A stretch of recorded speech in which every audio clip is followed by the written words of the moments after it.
করছি দেখো ডালের বড়া, কারণ নিরামিষের দিন আজকে, এমনি বৃহস্পতিবার, তার মধ্যে আজকে অশোক ষষ্ঠী। তো কী করব বুঝতে পারছিলাম না, সেই জন্য জানি একটু ডালের বড়া করে নিই।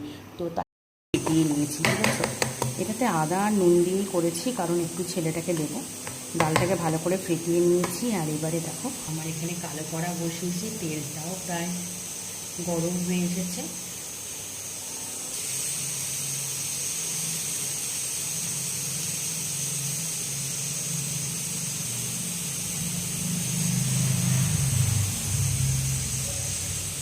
এরকমভাবে একে একে এগুলোকে ছেড়ে দিচ্ছি। ওইদিকে প্রেশার কুকারে ভাতটা বসিয়ে দিয়েছি। অনেকটাই তেল নেওয়া হয়ে গেছে, বুঝতে পারিনি। ও ঠিক আছে, ভাবলাম কম করে, সেই জন্য অনেকগুলি একসাথে হয়ে যাবে।